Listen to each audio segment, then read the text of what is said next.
Ballistic report के हिसाब से कुएं में जो कट्टे मिले उन कट्टों में वो कट्टा नहीं था जिससे शोभा का मर्डर हुआ।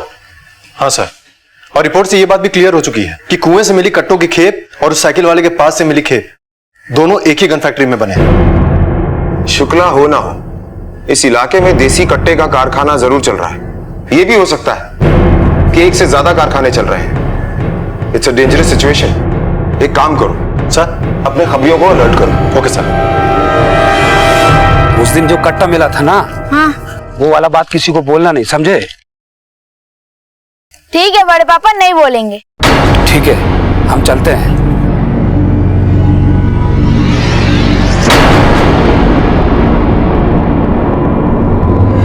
कहाँ है 10 कट्टा? अरे तुम्हारे बाप का माल है।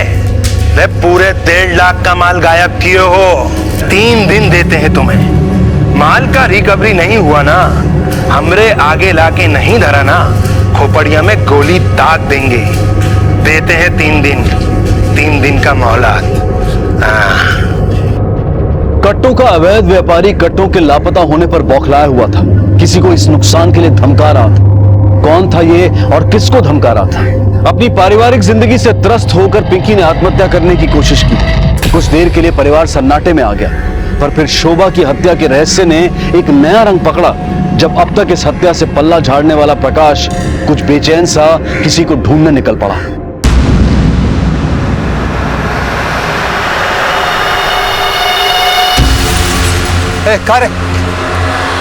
बबलू देखा है का?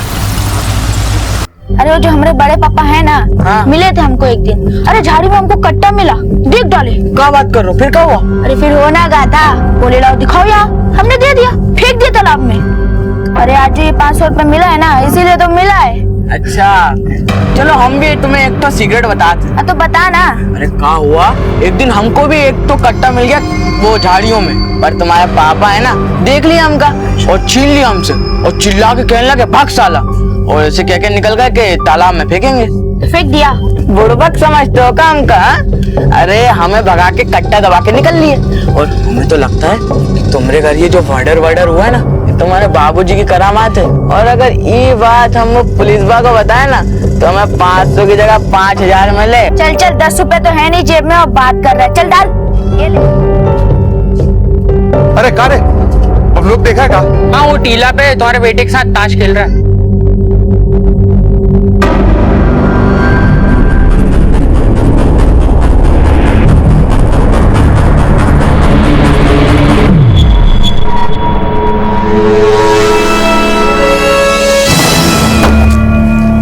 शुक्ला सर, बॉडी को पोस्टमार्टम के लिए भेजो। ठीक है सर।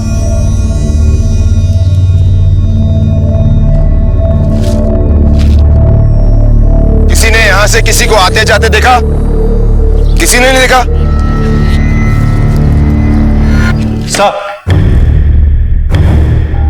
सर, ये रही बबलू पे चलने वाले कट्टे की बैलिस्टिक रिपोर्ट। बैलिस्टिक रिपोर्ट से यह तो साबित हो गया कि बबलू की हत्या और शोभा की हत्या एक ही हथियार से हुई।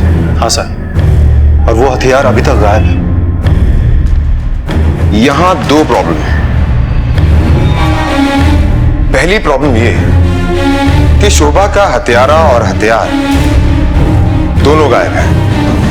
और दूसरी, इस इलाके में फैलता हुआ देसी कट्टों का कारोबार। न जाने ये अवैध हथियार किस किस के हाथ लग चुके हैं।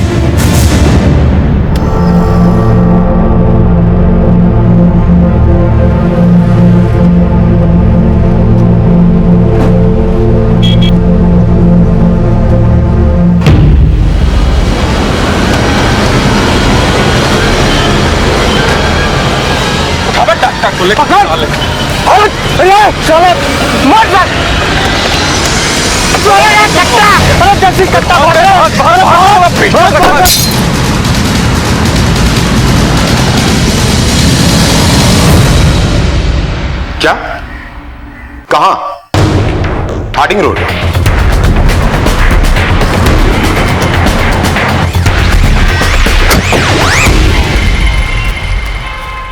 कौन थे वो लोग? सर वो प्रोटेक्शन मनी मांग रहे थे मेरे से। प्रोटेक्शन मनी मांग रहे थे और आपने पुलिस को इन्फॉर्म करना जरूरी नहीं समझा। हथियार कहाँ है? कौन सा हथियार सर? किडनैपर पे आपने फायर किया था ना? वो तो पता नहीं सर किधर। हथियार लाएंगे या फिर आर्म एक्ट का केस दर्ज करूं आप पर?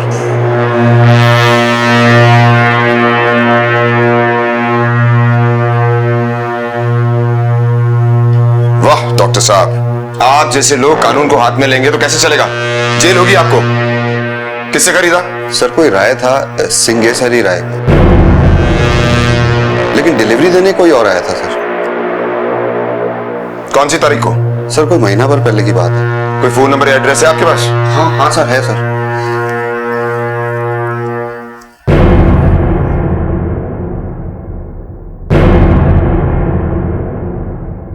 आप जिस नंबर पर कॉल करने की कोशिश कर रहे हैं वो फिलहाल बंद है। नंबर तो बंद है। आपके क्लिनिक की सीसीटीवी कैमरा की फुटेज चाहिए मुझे, पिछले 2 महीने की। मिल जाएगी सर। बिठाओ इन्हें गाड़ी में, केस बनेगा इन पर। चलिए वकील साहब को फोन करो। चलिए चलिए।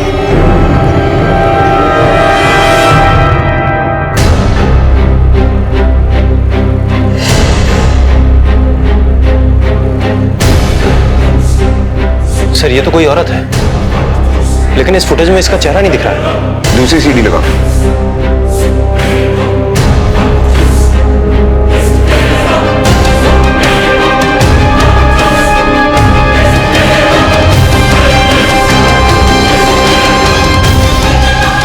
पिंकी गन रनर, ये इसका मतलब ये अपने घर में हथियारों का पूरा जखीरा लेकर बैठी हुई थी, तो कट्टा घर में ही मौजूद था। अब उस कट्टे का इस्तेमाल किसने किया है वो भी बहुत जल्द पता चल जाएगा। हाँ सर, और इस गन रनिंग का सरगना कौन है वो भी इसके जरिए हम जान लेंगे। ए, देख रे, मम्मी आई क्या? प्रकाश, पिंकी कहाँ है? कहाँ है पिंकी? उसको ही फोन लगा रहे। अरे प्रकाश भैया, वो झाड़ी में। भैया वो हटाओ पीछे, सब हटाओ।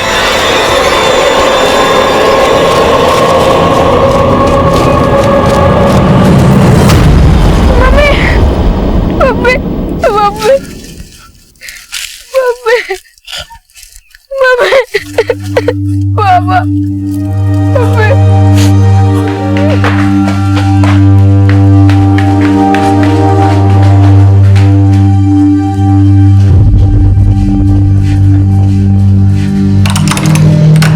ताला बंद है सर। शुक्ला सर ये सारा रैकेट इस मार्केटिंग ऑर्गेनाइजेशन की आड़ में चल रहा था। इस दुकान का बैकग्राउंड चेक करो। ओके सर, चल।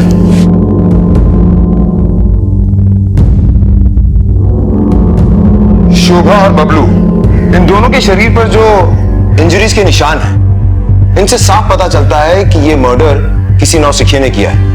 लेकिन पिंकी, इसके माथे के बीचों बीच गोली मारी गई है, पॉइंट ब्लैंक। ये काम किसी नौसिखिए का नहीं है, किसी प्रोफेशनल का है। सर फिर तो ये भी हो सकता है कि ये काम कट्टा के व्यापारियों ने किया। हो सकता है। मार्केटिंग की आड़ में पिंकी देसी कट्टे सप्लाई कर रही थी। कुएं से हमें 9 कट्टे मिले और एक कट्टा वो जो गायब है। ये सारे कट्टे पिंकी के हिस्से के। जाहिर सी बात है कि इसकी भरपाई भी पिंकी को ही करनी थी। आज नहीं तो कल पिंकी हमारे गिरफ्त में आ ही जाती और पिंकी के जरिए वो कट्टा व्यापारी। और इससे पहले कि पुलिस पिंकी के जरिए उन तक पहुंचे, उन्होंने पिंकी को रास्ते से हटा दिया। शुक्ला सर, संभावना है कि राजेश और प्रकाश के परिवार में कोई ना कोई तो ऐसा जरूर होगा जिसे ये खबर होगी कि पिंकी देसी कट्टों का व्यापार चला रही थी, क्योंकि प्रकाश की माली हालत से साफ साफ दिखाई देता है कि पिंकी बहुत अरसे से ये काम कर रही थी। Excuse me sir. हेलो, हाँ बोलो। ठीक, क्या हुआ? सर अपने ही खबरी का फोन था, कह रहा था कि जिस दिन बबलू का मर्डर हुआ उसी दिन सुबह प्रकाश बबलू को बस्ती में खोज रहा था।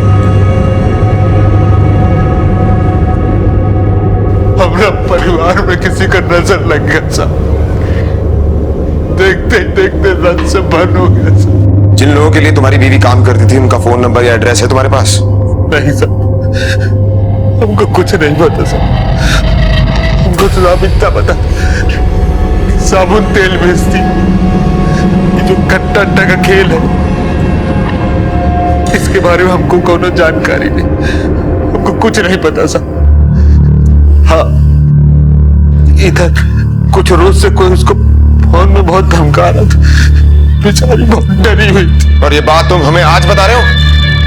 तुम्हारी प्रॉब्लम यह है कि तुम सब बातें खुलकर सही वक्त पर नहीं बताते। अब हम कहाँ छुपाए साहब? कहाँ छुपाए? जिस रोज बबलू मरा उस रोज तुम बबलू को क्यों ढूंढ रहे थे? साहब वो ये ऐसे नहीं बोलेगा। लेकर चलो इसे थाने। 5-10 दिन थाने के अंदर रहेगा ना तो इसकी झूठ बोलने की बीमारी खत्म हो जाएगी। चल।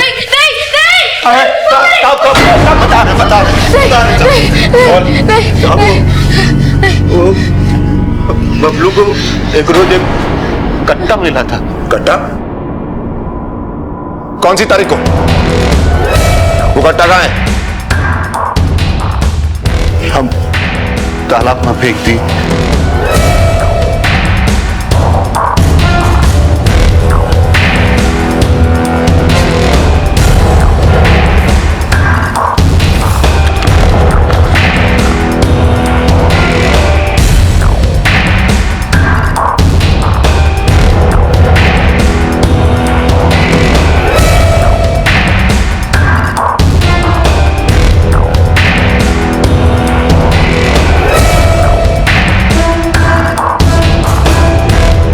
सर पानी में कोई कट्टा नहीं मिला सर।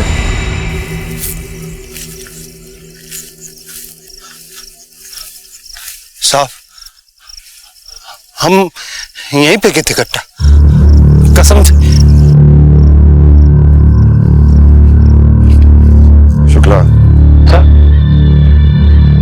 या तो कट्टा यही है या फिर उस कट्टे को किसी ने यहां से निकाल लिया है, क्योंकि प्रकाश ने बबलू को शोभा की हत्या के एक रोज बाद कट्टा निकालते देखा था। हो सकता है कि हत्यारे ने उससे हत्या की और झाड़ियों में छुपा दिया। सर हो सकता है कि यह हत्या बबलू ने ही किया। नहीं, क्योंकि बबलू का इस परिवार से कोई लेन देन नहीं। लेन देन है सर, क्योंकि वो सिद्धू के साथ पत्ते खेलता था। साहब एक को बात बतानी थी हमको। सर एक कट्टा हम भी देखे थे, सिट्टू झाड़ी में छुपा रहा था।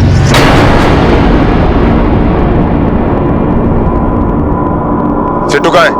साहब अभी तो घर में ही था। घर पर?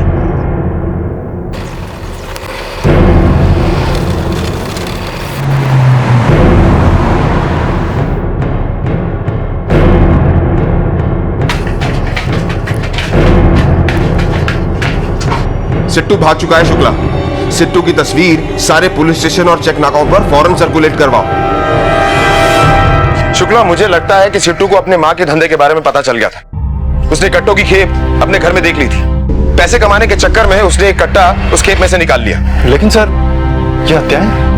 शुक्ला, हो सकता है ये हत्याएं सिट्टू ने ही की। सर एक कट्टा राजेश ने देखा था और एक प्रकाश ने। शुक्ला सर, लेकिन वो कट्टा एक ही था जिसे तालाब में फेंक दिया गया और फिर निकाल लिया गया। इस सबके पीछे एक ही आदमी का हाथ है।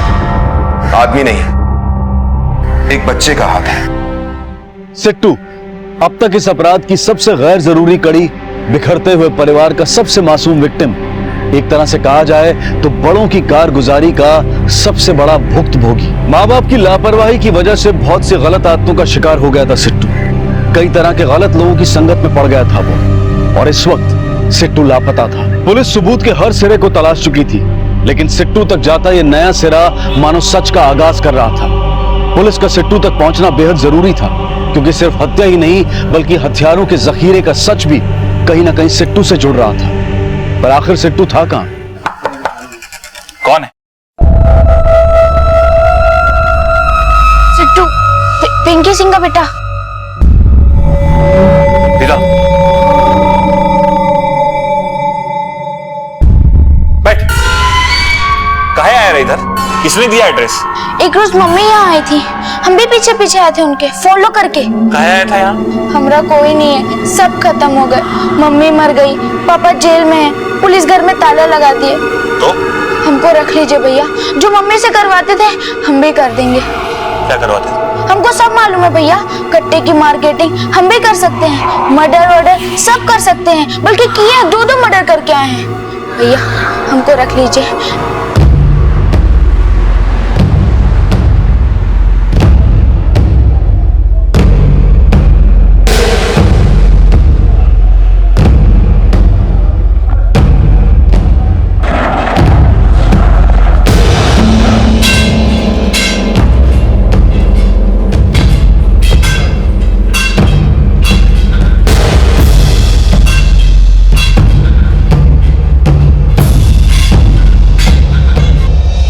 ये दम है।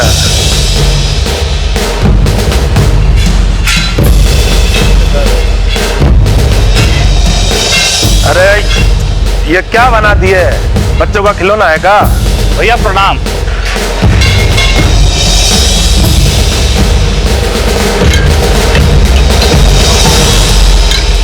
ये सिट्टू है भैया, पिंकी सिंह का लौंडा। बहुत होशियार लौंडा है भैया, काम सीखना चाहता है, काम करेगा अपने लिए। हाँ जरूर जरूर, दिखने से भी होशियार दिखता है। कहाँ तक पढ़े हो? वो 9 क्लास तक। ए चारा, इधर आ। बिटुआ को बैठा, कुछ ठंडा वंडा पिला। आते हैं। दिलीप बोलिए।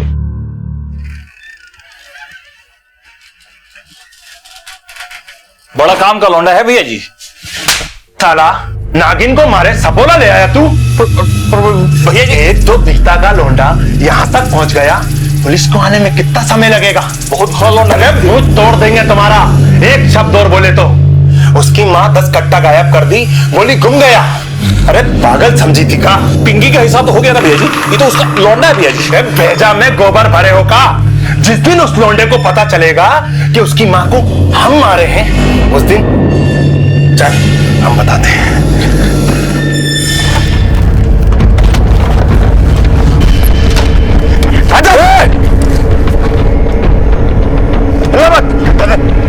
लेकर चलो इसे। चल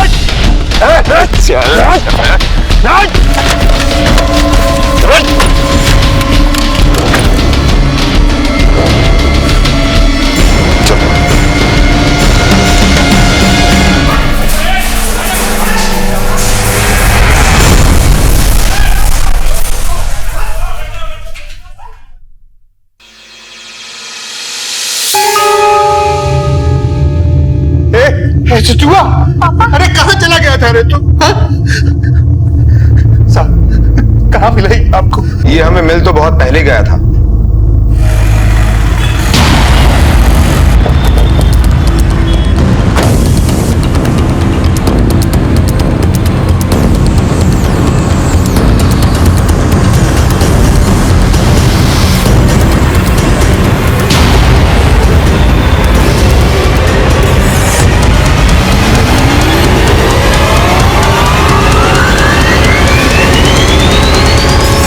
सर ये देखिए, इसके बैग से ये कट्टा मिला है।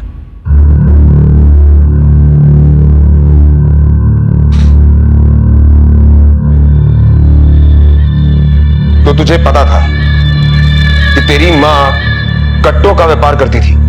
जी सर। देख, तेरे पास अब एक ही रास्ता है, हमारी मदद कर। वो जो मार्केटिंग वाले लोग हैं जिन्होंने तेरी मां को मरवाया, उन्हें पकड़वाने में पुलिस की मदद कर। जी सर।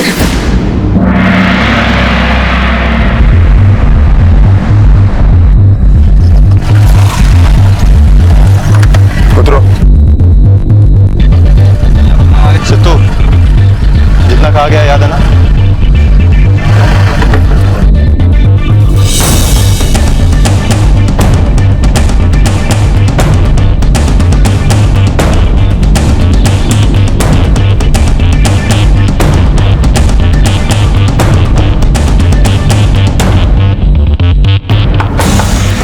कौन है? सिट्टू, पिंकी सिंह का बेटा।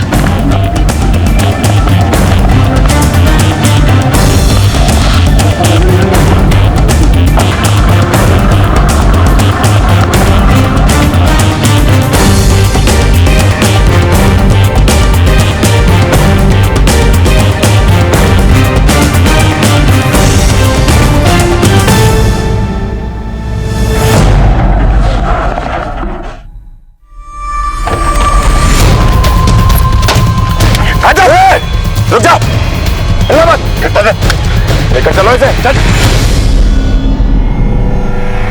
सारे फसाद की जड़ ये तेरा बाप है। बता अपने बाप को क्यों मारा शोभा और बबलू को? शोभा बड़ी मम्मी को हम मारे। पापा, आपकी और मम्मी की रोज रोज की लड़ाई देखकर हमें बहुत दुख होता था, बहुत बुरा लगता था, इसलिए हम आपका पीछा किए और आपको शोभा बड़ी मम्मी के साथ मिलते हुए देख लिए। बहुत बार पीछा किया, बहुत बार मिलते हुए देखे, अच्छा नहीं लगा। मम्मी को शक था कि आप किसी से मिलते थे, लेकिन मम्मी को ये नहीं मालूम था कि आप शोभा बड़ी मम्मी से ही मिलते थे। ना हमने उसको बताया। मम्मी क्या करती थी जानते थे हम। हमने तो बड़ी मम्मी को मारने का प्लान तो पहले ही बना लिया था। एक रोज हम मम्मी के थैले से सारा कट्टा निकाल लिए। उसमें 10 कट्टे थे, जिसमें से 9 कट्टे हम कुएं में छुपा दिए और तालाब में फेंक दिए। बड़े पापा के जाने के बाद हम तालाब में घुसकर वो कट्टे निकाल लिए और उसी रात पापा शोभा बड़ी मम्मी से मिले थे।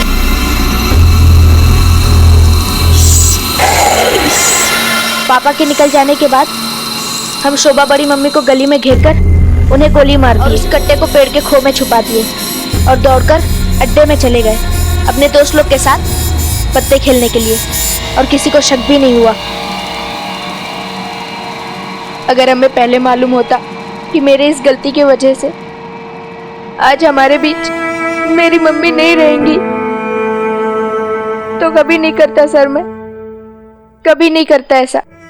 वो लोग मेरी मम्मी को गोली मार देंगे, मुझे नहीं पता था सर। मम्मी का थैला चुराने से अगर मम्मी की जान को खतरा था, अगर मुझे पता होता सर तो कभी नहीं करता। ये बता कि बबलू को क्यों मारा? बकवास कर रहा था साला, पापा को फंसाने की बात कर रहा था। हमें तो लगता है कि तुम्हारे घर ये जो मर्डर हुआ है ना, तुम्हारे बाबूजी की करामात है। और अगर ये बात हम लोग पुलिस वालों को बताए ना तो हमें 500 की जगह 5000 मिले। मम्मी मर गई, पापा चले जाएंगे तो अब की बार हम भी मर जाएंगे। मम्मी से कम प्यार नहीं करते थे पापा को।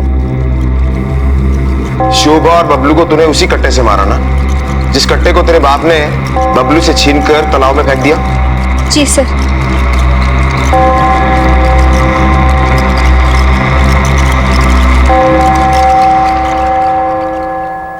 बाद में तालाब से कट्टा वापस लिया है।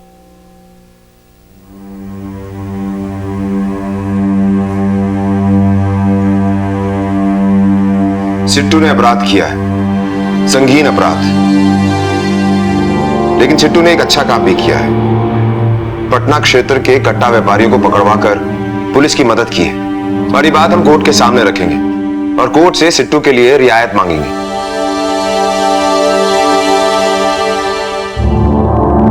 आज दुनिया में सभी बेतहाशा भाग रहे हैं, मानो एक होड़ सी लगी है। सफलता और भौतिकवाद की इस होड़ में इंसान एक दूसरे को कुचल कर आगे निकल रहा है, पर अफसोस इस दौड़ में उसके पैरों तले सिर्फ अपरिचित और अनजान ही नहीं बल्कि उसके अपने भी आ रहे हैं। आज बच्चा क्या करता है, कहां जाता है, किससे मिलता है, अपनी अपनी जिंदगियों में व्यस्त माँ बाप को शायद कई बार इसकी कोई सुध नहीं है। नतीजा, समाज में सिट्टू जैसी मानसिकता बढ़ती जा रही है। सिट्टू नाबालिग था, अपने अपराध के परिणामों से नावाकिफ था, इसलिए कानून ने उसे सजा न देकर बाल सुधार केंद्र में भेज दिया। सिट्टू के अपराध में कहीं ना कहीं उसके माँ बाप भी भागीदार थे। पिंकी गैर कानूनी तरीके से पैसा कमाने की होड़ में थी और प्रकाश अपने अवैध संबंध में व्यस्त था। जिंदगी में पैसा जरूरी है, सफलता जरूरी है, लेकिन हर चीज की एक कीमत है। इसलिए ध्यान रहे कि कहीं इसकी कीमत अपनों की, अपने बाल बच्चों की खैरियत से ना अदा करनी पड़ जाए। इसलिए सब्र करें, सतर्क रहें और सिर्फ जानकारी का ही नहीं बल्कि विवेक का भी इस्तेमाल करें। इसी विचार के साथ मैं अनूप सोनी अब आपसे विदा लेता हूं। फिर मुलाकात होगी अगले एपिसोड में और खुलासा करेंगे एक और जुर्म का। तब तक अपना और अपने परिवार का ख्याल रखें और देखते रहें क्राइम पेट्रोल डायल 100। सबक एक को, सीख हम सबको। जय हिंद।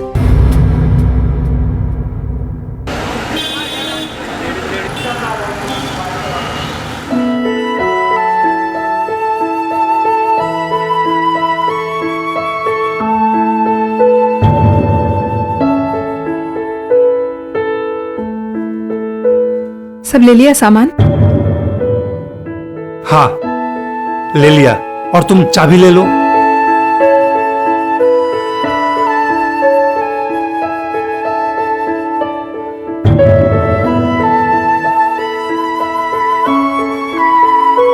बेटा जल्दी बस्ता ले, लेट हो गया है। माँ मैं तो कब से तैयार हूँ, आप दोनों की वजह से आज फिर से लेट हो जाएगा। अच्छा बुक उक ले लिया कि नहीं? हाँ। चलो चलो।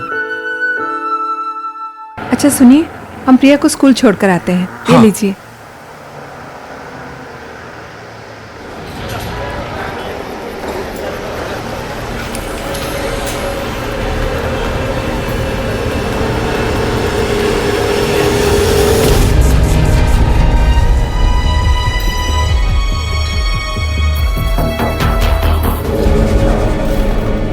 क्या रे, भागड़े में इतना कचरा है, ये खिलाएगा क्या ग्राहक को?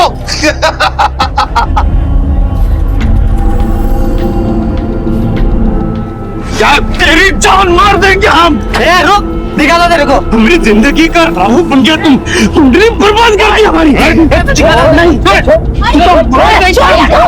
जान लेने का तुम्हारी, अपनी आंखों से देखा तुमने कचरा डाला।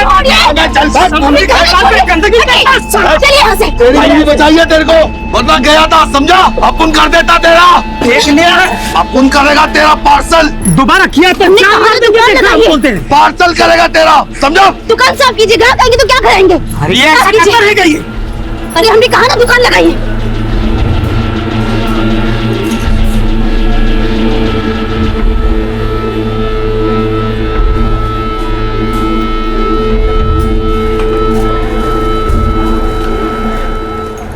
पच्चीस का डोसा 20 रुपए में बेच रहे हैं, सब कस्टमर उधर ही जा रहा है। तुम छोड़ेगा नहीं इसको, नहीं छोड़ेगा। अंजू, प्रिया के स्कूल से आने का टाइम हो गया, तुमको जाना चाहिए। जब हम जा रहे हैं, लेकिन आपको हमारी कसम, इन लोगों के मुंह लगने की कोई जरूरत नहीं है। ये सिर्फ आपको झगड़े के लिए उकसा रहे और कुछ नहीं। कुछ नहीं होगा, सब पूछ लें हम, तुम जाओ।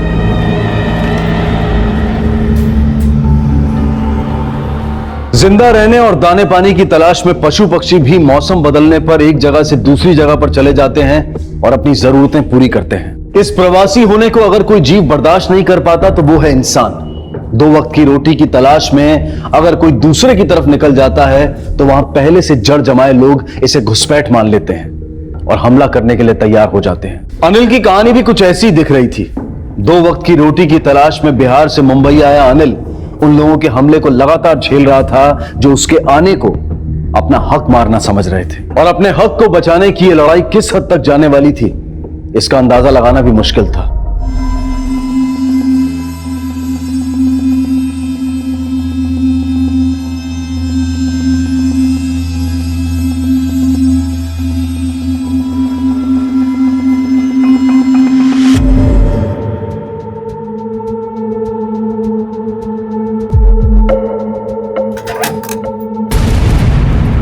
अरे आप, वो घर पे नहीं है।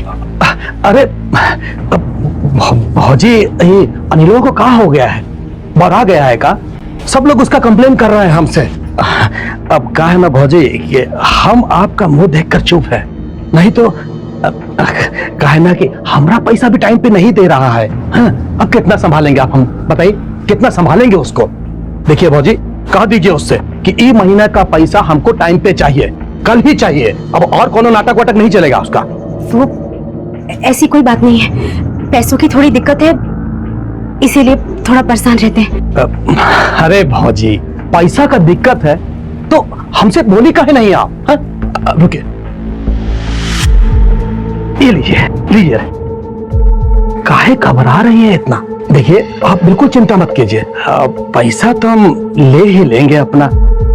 अरे रखिए भौजी, का आप भी कर रही, रखिए। चलते हैं।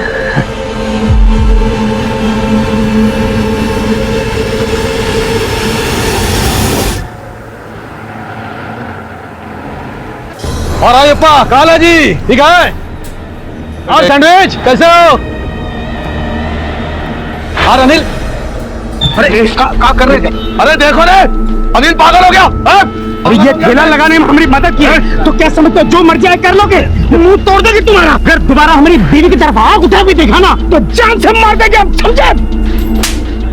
अरे पागल है तू, तेरी बहनिया भी पागल है। साला कपूर पर ये कारे उसको पाकेंगे जो है।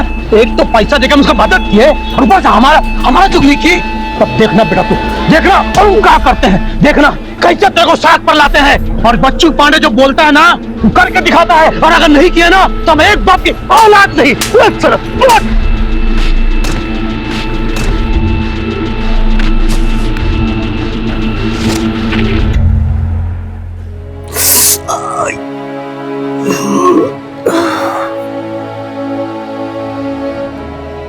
कमजोर समझ के रखा है उनको, एक एक को उसकी औकात दिखा देंगे, देखना तुम। इतना सब सोचने के बजाय यही सोचो कि प्रिया का फीस कैसे जमा करेंगे।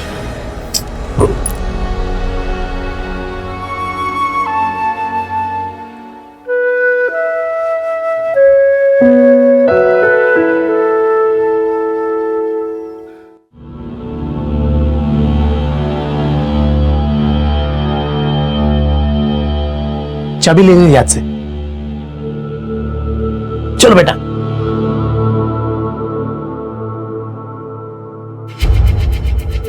अरे भाई साहब अब अंजू जरा भाई साहब के लिए चाय वाय बनाओ। नहीं, मुझे चाय वाय नहीं चाहिए, मुझे मेरा घर खाली करके चाहिए, समझा ना? अब बहुत हो गया तुम लोग का नाटक। भाई साहब ऐसी क्यों बात कर रहे हैं? अरे भाई गया तेल लगाने, तुम लोगों ने 3 महीने से भाड़ा दिया है क्या? मुझे एड़ा समझ के रखा है क्या? ललित भाई साहब थोड़ा बात तो सुनिए। इज्जत से बोलता हूँ, घर खाली कर दो, समझा ना? कल मेरा दूसरा भाड़ा सुबह रहने को आएगा। सब सामान लपटो और निकलो यहाँ से आज के आज। लेकिन भाई साहब, अंजू तुम इससे स्कूल लेके जाओ, मैं ललित से बात करता हूँ।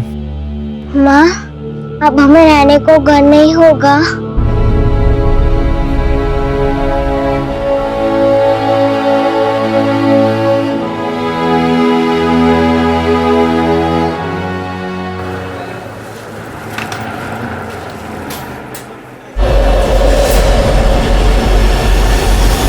अरे भाई साहब, अरे क्या कर रहे हो? कौन हो तुम लोग? ये लो बाकड़ा तोड़ने का नोटिस, और ऐसे गैर कानूनी है बाकड़ा लगाना, मालूम नहीं क्या तुमको? अरे लेकिन अरे भाई साहब, अरे कितना टाइम लगा रहे हो? सारा दिन इधर ही रहने का है क्या? फटाफट तोड़ो। अरे ठहरो भाई साहब, ये भाई साहब मैं थोड़ा टाइम दे दो।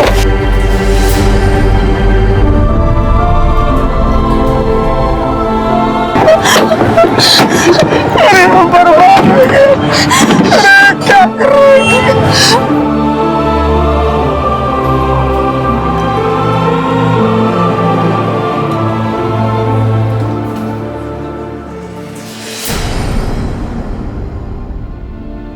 कितने सपने लेके आए थे इस घर, गांव का जमीन वमीन सब बेच दी, अपनी बीमार माँ को भी अकेले छोड़ दिए थे गांव में। इस शहर ने हमारा सब कुछ लूट लिया, बर्बाद करके छोड़ दिया हमको। और ले दे के ये घर बचा था, अब वो भी नहीं। बस अब बस इस शहर की तो शक्ल भी नहीं देखनी। सारा सामान रख लिया हमने। अच्छा सुनिए ना, ट्रेन में चढ़ने से पहले प्रिया को कुछ खिला लें क्या? अगर पैसे नहीं है तो? पैसे? अरे वो राजू को हमने 15,000 रुपए दिए थे कि गांव जाने के वक्त ले लेंगे।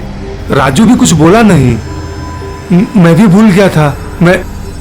मैं फोन करता हूं।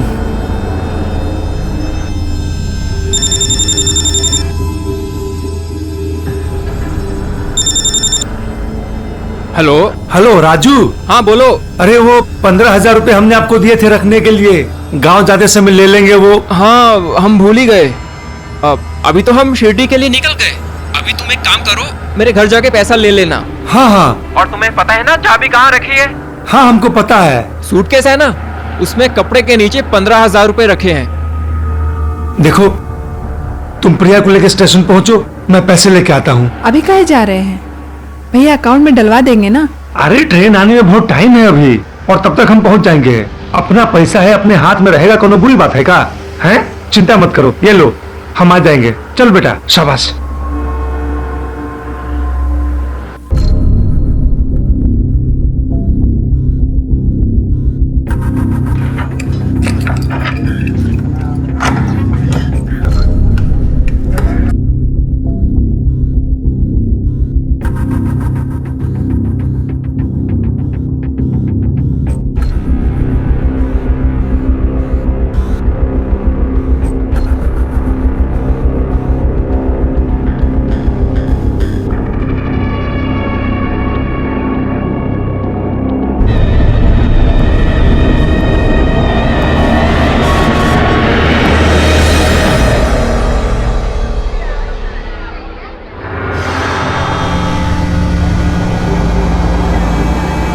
Police station?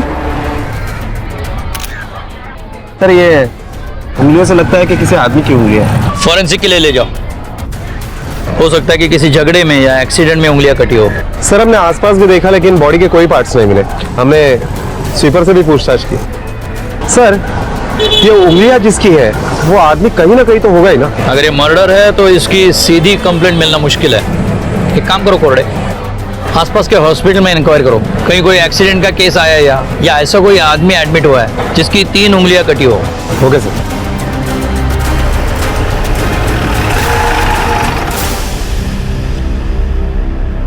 इसके राइट हैंड की 3 उंगलियां कटी हैं। जब इसे लाया गया था तब इसका आइडेंटिफिकेशन हुआ था? नहीं, इसके शरीर पे कपड़ों के अलावा और कुछ नहीं था। ये यहाँ पर आया कैसे? यानी किसी ने तो इसे लाया होगा। हमारे हॉस्पिटल के साइड गेट के पास कल रात को ये मिला था। इसकी 3 उंगलियां कटी है, फिर भी ये बेहोश है। ऐसा क्यों? साथ में हेड इंजरी है, किसी चीज से जोर से टकराया। और ये सब हम आपको हमारे न्यूरो सर्जन के आने के बाद ही क्लियर कर पाएंगे। और हाँ, एक और बात, जब कल रात इसे यहाँ लाया गया था इसने बहुत शराब पी रखी थी। मुझे उस गेट के सीसीटीवी फुटेज चाहिए। श्योर।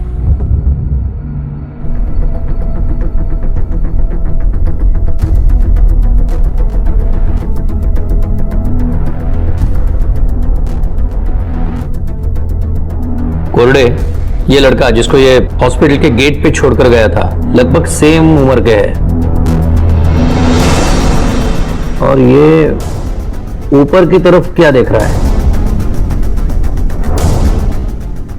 ऊपर जरूर कुछ है क्योंकि इसने एक बार नहीं 2 बार उस तरफ देखा है। सर लेकिन ये रात के अंधेरे का फुटेज है, इसलिए कुछ साफ साफ नहीं दिखाई दे रहा है। रोड साइड वाला सीसीटीवी फुटेज अगर मिलता है तो निकालो।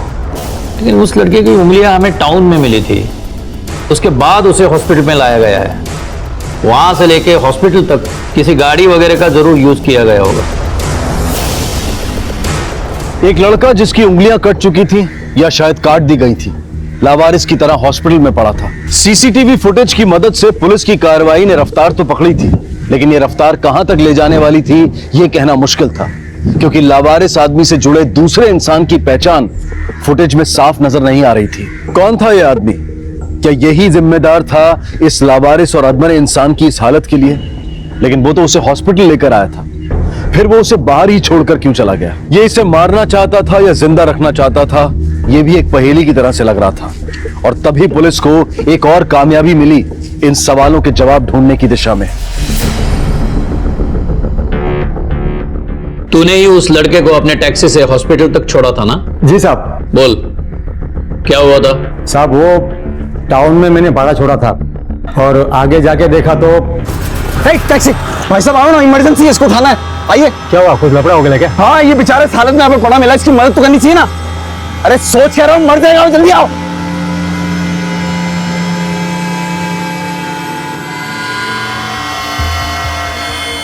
भाई साहब रास्ते में जो पहला हॉस्पिटल मिले वहां ले लो प्लीज, आपको तो पता होगा ना कोई हॉस्पिटल। चलो। देखो साहब, आपको पहले ही बोलता है हम हॉस्पिटल के अंदर नहीं जाएगा, हमको पुलिस का लफड़ा नहीं मांगता है, समझेगा साहब? हम आपको हॉस्पिटल का गाइड है ना, उधर ही छोड़ेगा। हाँ चलो चलो चल ठीक है, चलो।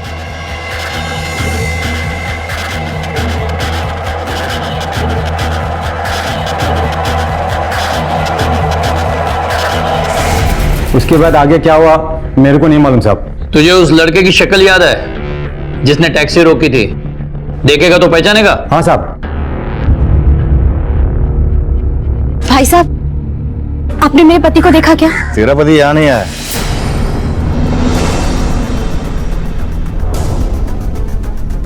सर ये फुटेज तो हम देख चुके हैं ना?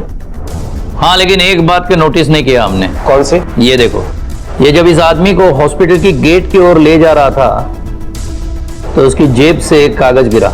ये कागज हमें उस आदमी तक पहुंचा सकता है।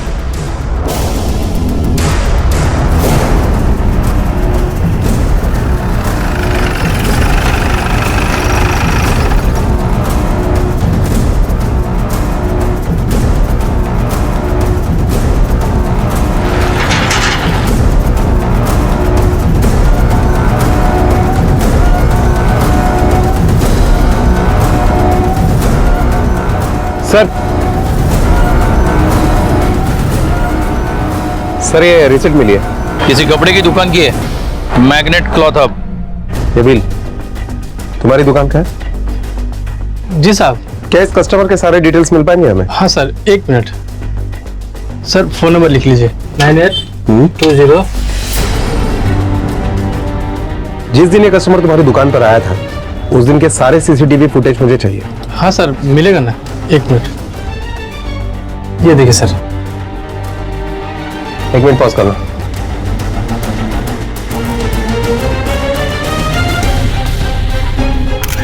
तुमने उस आदमी को हॉस्पिटल तक छोड़ा, ये बहुत अच्छा काम किया, लेकिन तुमने पुलिस में रिपोर्ट क्यों नहीं किया?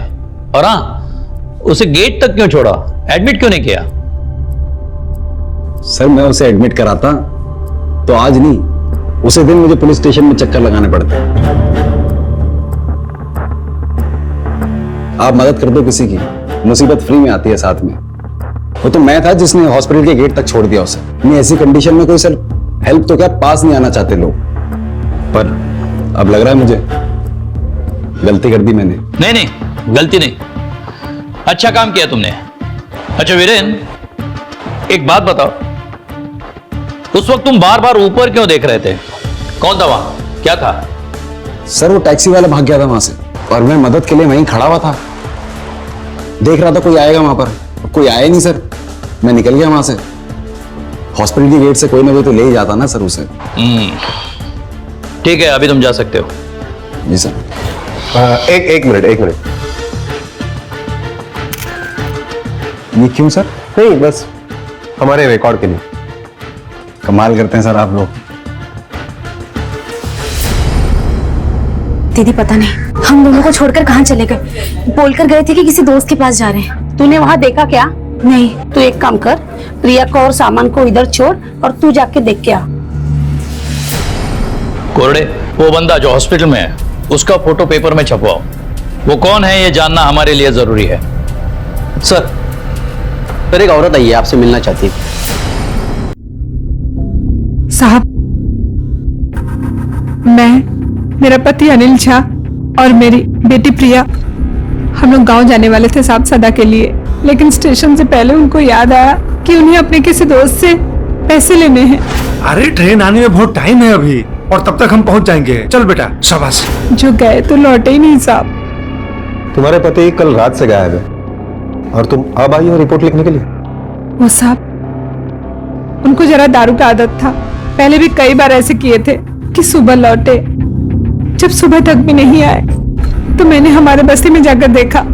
भाई साहब, आपने मेरे पति को देखा क्या? तेरा पति यहाँ नहीं आया, जाओ यहाँ से निकलो।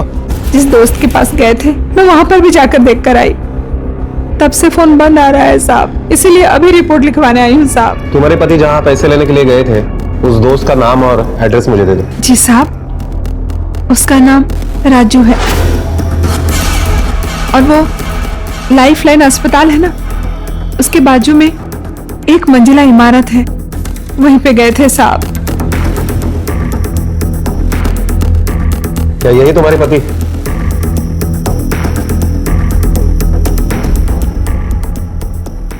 नहीं साहब, ये प्रिया के पिता नहीं है। कोरड़े, ये जहां बता रही है उस एड्रेस पे जाके चेक करो।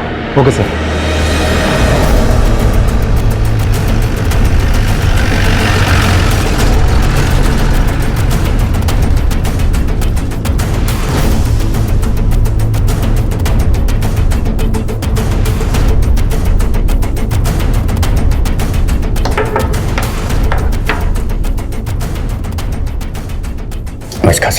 आप इस घर के मालिक हो? हाँ साहब, मैं मालिक हूँ। राजू यही रहता है? जी हाँ साहब, यही रहता है। वो सीढ़ी गया हुआ है। उसे मिलने के लिए कोई आया था? हाँ साहब, एक औरत आई थी उससे मिलने। राजू का कमरा कहाँ है? ऊपर है साहब। राजू के कमरे की चाबी आपके पास? हाँ है ना, है सर।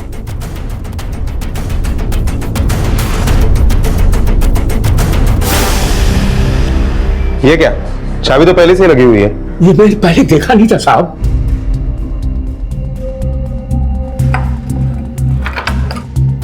तरीका में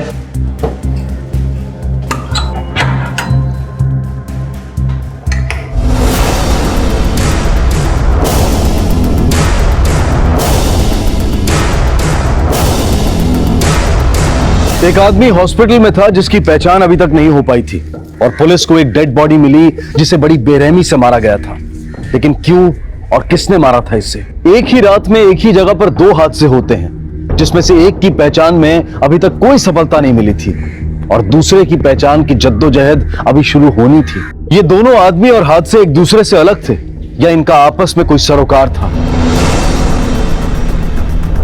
सर, बॉडी की कंडीशन देख के लगता है कि मर्डर होकर काफी वक्त बीत चुका है और इसके जेब में ये 15,000 रुपए मिले, ऊपर से थोड़े बहुत पैसे हैं और वो टूटा हुआ मोबाइल। मतलब ये चोरी का मामला भी नहीं हो सकता। कोई अंदर आया, इस पत्थर से इसे मारा और भाग गया। भागते हुए डरा हुआ होगा, इसलिए डोर लॉक किया, लेकिन चाबी वहीं छोड़कर चला गया। कोर्डे, तुम कह रहे थे कि इस रूम का मालिक 2 दिन से यहाँ नहीं आया, तो फिर ये कौन है?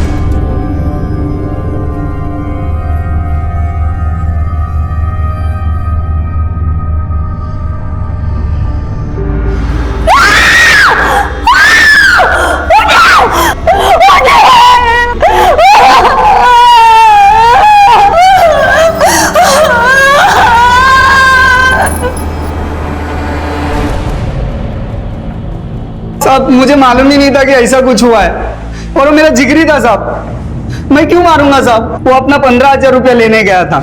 अरे वो 15,000 रुपये हमने आपको दिए थे रखने के लिए। अभी तुम एक काम करो, मेरे घर जाके पैसा ले लेना। और इसीलिए तूने उसको मारा ताकि पैसा ही देना ना पड़े? हाँ? नहीं साहब, बाबा की कसम, मैं शिरडी में था साहब, टूरिस्ट गाड़ी में, और भी पैसेंजर थे। आप गाड़ी वाले से पूछ लो साहब। कोर्डे, जाने दो इसे, चले चल। नजर रखने को बोलना इस पे, कहां जाता है, क्या करता है, किससे मिलता है। अंजू जी, आपके पति अनिल झा, उनकी किसी के साथ कोई दुश्मनी थी? दुश्मनी तो थी साहब, उनके पीछे हाथ धोकर पड़े थे, जीना हराम कर रखा था साहब। तभी तो गांव जा रहे थे हम लोग। किसकी वजह से मुंबई छोड़ रहे थे? साहब, शेट्टी की वजह से। पार्सल करेगा तेरा, समझो? चले बाजू जा। सलाम साहब। तुमको साहब ने बुलाया। काय को? चल, पता चलेगा। अरे साहब, आपने कुछ नहीं करा। अरे चल। अरे साहब, सुनो तो सही। साहब चल। अपुन की साहब उससे खुन्नस थी। वो साहब अपुन से आधे रेट में डोसा बेचता था और कोई भी ग्राहक अपुन की दुकान पर नहीं आता था साहब। हाँ साहब, अपुन चाहता था कि वो दुकान बंद करके यहां से चला जाए, और साहब वो जा भी रहा था। तो फिर साहब अपुन काय को? सैंडविच वाले से भी तो उसका लफड़ा हुआ था।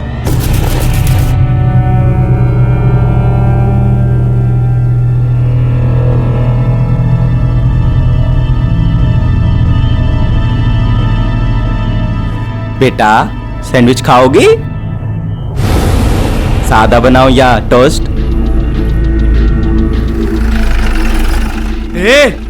दूर हट मेरी बेटी से। बच्चे के साथ ऐसी घिनौनी हरकत करता है। आंखें निकाल लेंगे दोबारा हमारी बेटी की तरफ देखा भी तो जान ले लेंगे तुम्हारी। जूते से मारेंगे कह देते हैं हम। चलो बेटा। मैं तो प्रिया को अपनी बेटी समझकर प्यार करता था साहब। देखिए साहब, मेरी शादी को 10 साल हो गए, पर मेरी कोई औलाद नहीं है, इसलिए साहब दूसरे के बच्चों को खिलाकर खुश हो जाता था साहब। पर उसके लिए बहुत बेइज्जती सहना पड़ा साहब। और इसी बेइज्जती का बदला लेने के लिए तूने उसे मार डाला? नहीं साहब, मैंने कुछ नहीं किया। मैं सच बोलता है साहब, मैंने कुछ नहीं किया। रिका में बिठा के रखो इसे जब तक ये सच न उगले। सर। साहब, मैंने कुछ नहीं किया साहब, मैं सच बोलता है साहब। सर, पोस्टमार्टम रिपोर्ट आ गई है। पीएम रिपोर्ट के मुताबिक खून रात को 1:30 से 2 बजे के बीच में हुआ है और सर पे किसी भारी चीज के वार से हुआ है ना? अनिल के बॉडी में दारू का परसेंटेज भी बहुत है। सर लेकिन हमने उस रूम में जब छानबीन की तो वहां शराब की बोतल तो नहीं मिली हमें। कोरडे, अनिल जहां स्टॉल लगाता था उसके आसपास के स्टॉल वालों को छोड़कर किसी और से पूछताछ करो, जिनको अनिल से नुकसान हुआ है उन लोगों से। यहाँ के सभी दुकानों पर तुम ही हार डालते हो? हाँ साहब। अच्छा, ये जो अनिल है उसका यहाँ किसी के साथ झगड़ा हुआ था? हाँ साहब, हुआ था झगड़ा। वो आयप्पा स्वामी, वो सैंडविच वाला और वो बच्चू पांडे, उनके साथ बहुत ही मचमत हुआ साहब। बच्चू पांडे? हाँ। कौन है ये बच्चू पांडे? ये बच्चू पांडे साहब यहाँ सभी स्टॉलों पर हफ्ता वसूली करता है साहब। स्टॉल डालने में उसकी मदद भी किए थे साहब। तो 2 दिन पहले झगड़ा हुआ साहब। एक तो पैसा देकर उसका मदद किए और ऊपर से हमारा चुगली की। अब देखना बेटा, तू देखना और क्या करते हैं। ये बच्चू पांडे कहाँ मिलेगा?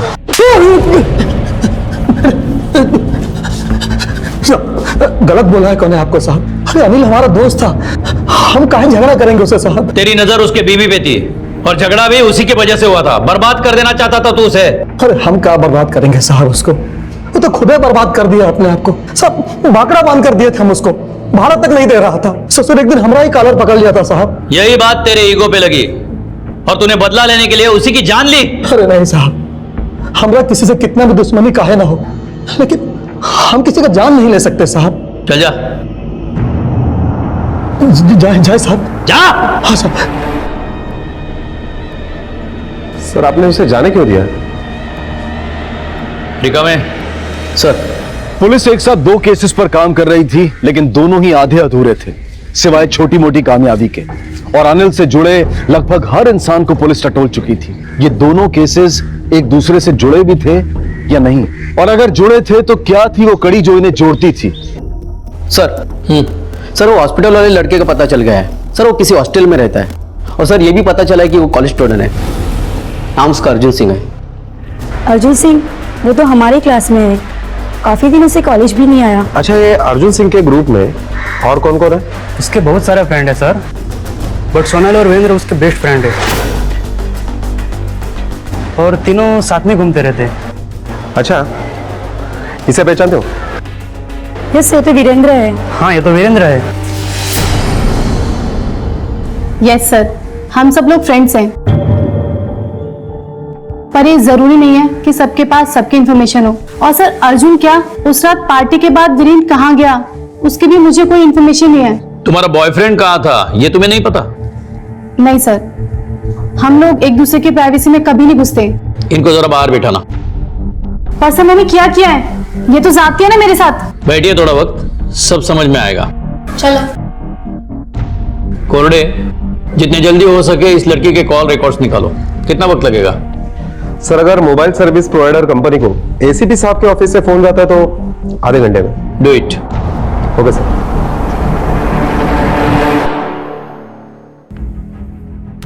सर आपका शक सही निकला, सोनाली हमसे झूठ बोल रही है। उस रात वीरेन ने उसे एक बार नहीं 3 बार फोन किया है। इसका मतलब सिर्फ सोनाली नहीं, वीरेन भी हमसे झूठ बोल रहा है, क्योंकि वीरेन ने अर्जुन को सड़क पे पड़ा आदमी बोला था। मतलब वीरेन का इस एक्सीडेंट से कुछ ना कुछ तो लेना देना है, या फिर ये एक्सीडेंट वीरेन ने किया है। वीरेन हमसे कुछ छुपा रहा है।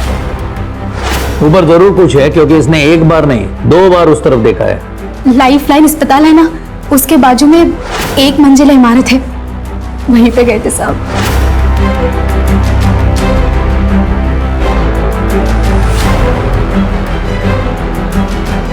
कोरडे, मुझे जो चाहिए था वो मुझे मिल गया है।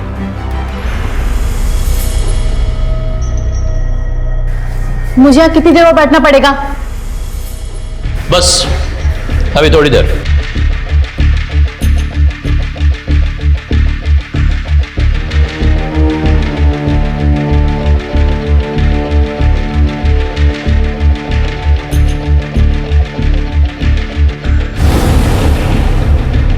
ये तुम ही हो? यस और नो? हाँ सर। इसी रास्ते पे हमें अर्जुन की उंगलियां मिली थी देर रात को, जब रास्ते पे कोई ट्रैफिक नहीं है। तुम 10 किलोमीटर पर आवर से गाड़ी चला रही थी। अब तुम सच बताती हो या लेडी कांस्टेबल को बोलूं सच उगलवाने के लिए? सर उस रात हम पार्टी के बाद सब साथ में ही आए थे। हालत देखो अपनी, तुम लोगों ने कितनी पी लिया है। चलो मैं तुम लोगों को घर छोड़ देती हूँ। यार ये तो ऐसे बोल रही है, हमसे गलती हो गई है भाई, जानबूझ के पिया हमने।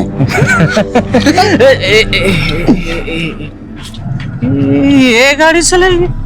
यस, मैं गाड़ी चलाऊंगी। तुझे का शक हो रहा है इस पे? भाई आज ही ना रही है वो, सब पे बारी है। Shut up, okay? चलो गाड़ी में बैठो, मैं घर छोड़ती हूँ। चलो आजा। अरे आना। आओ।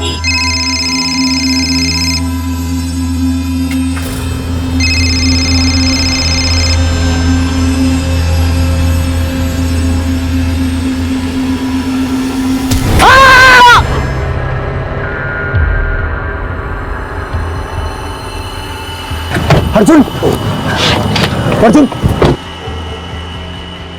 अर्जुन, अर्जुन, सोनाली तुम घर जाओ। सुनो, मैं अर्जुन को लेकर हॉस्पिटल लेके जा रहा हूँ। वीरेंद्र, मेरे पास लाइसेंस नहीं है। सोनाली यहाँ से घर दूर नहीं है, तुम घर जाओ, मैं इसे लेके आ रहा हूँ।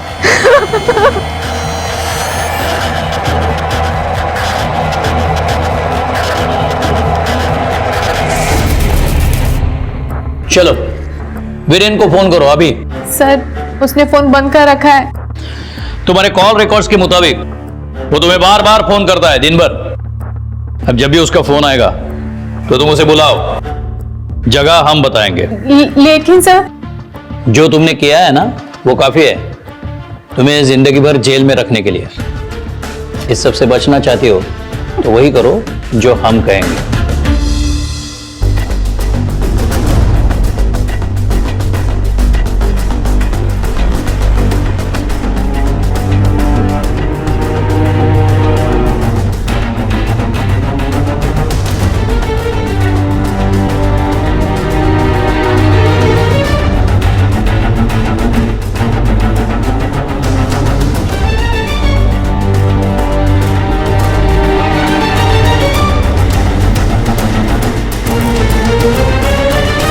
सोनाली के हाथों एक्सीडेंट हुआ, तुम अर्जुन को लेकर हॉस्पिटल आए। अब यह बताओ उसके बाद क्या हुआ?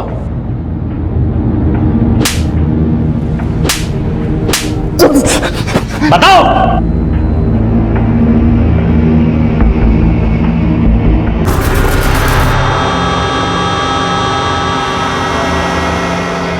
क्या बे, क्या समझते हो सालो खुद को? अनिल झा नाम है हमारा, अनिल झा। पटक के मारेंगे तुमको, चीर के रख देंगे, समझे? साले तुम्हारी लाश को कौओं को खिला देंगे, कौओं को। अब दिखा आंखें। अरे आना, लड़ना हमसे। साले एक झापड़ में भन-भना देंगे तुमको। आ साले आ।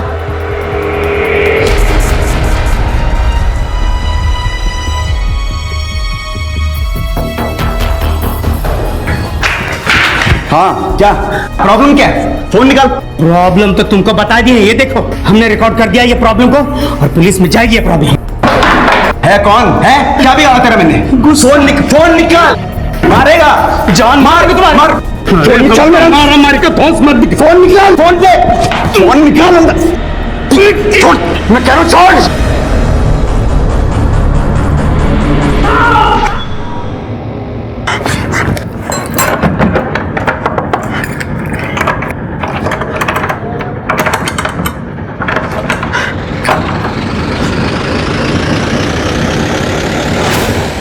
कहते हैं कि ईश्वर ने ब्रह्मांड में मौजूद समस्त प्राणियों में से सबसे ज्यादा समझ इंसान को दी है, और उसी समझ का हाथ पकड़कर इंसान ने विकास भी किया। पर इसी विकास के साथ साथ इंसान ने कुछ विषमताओं को भी जन्म दिया है, और उनमें से एक भावना है असुरक्षित महसूस करने की भावना। और जब इंसान अपने आप को असुरक्षित महसूस करता है तो उसी बदहवासी में वो किसी पर भी हमला कर बैठता है। इसी असुरक्षा के भाव ने अयप्पा शेट्टी को जन्म दिया, बच्चू पांडे को जन्म दिया, और इसी भाव ने अनिल के परिवार को तहस नहस कर दिया। शराब भी एक ऐसी ही कमजोरी का रूप ले लेती है जब इंसान अपने अंदर के गुस्से और शैतान से हार जाता है, और किसी अनिल किसी अर्जुन की जिंदगी अपाहिज हो जाती है, मिट जाती है, और उनके अपने मोहताज हो जाते हैं दूसरों के सहारे के लिए। वीरेंद्र को गुनाह छुपाने, अनिल की हत्या करने के लिए, और सोनाली को बिना लाइसेंस के गाड़ी चलाने, गुनाह छुपाने और अर्जुन का एक्सीडेंट करने के लिए हिरासत में लिया गया है। जरूरत है कि इंसान अपनी संकुचित भावनाओं से बचे और अपने दिल और सोच को बड़ा करे। इसी विचार के साथ मैं अनूप सोनी अब आपसे विदा लेता हूं। फिर मुलाकात होगी अगले एपिसोड में एक और चौंका देने वाले केस के साथ। तब तक अपना और अपने परिवार का ख्याल रखें और देखते रहें क्राइम पेट्रोल डायल 100। सबक एक को सीख हम सबको। जय हिंद। इस तरह के और भी एपिसोड देखने के लिए हमारे चैनल को सब्सक्राइब करें और बेल आइकन दबाना ना भूलें।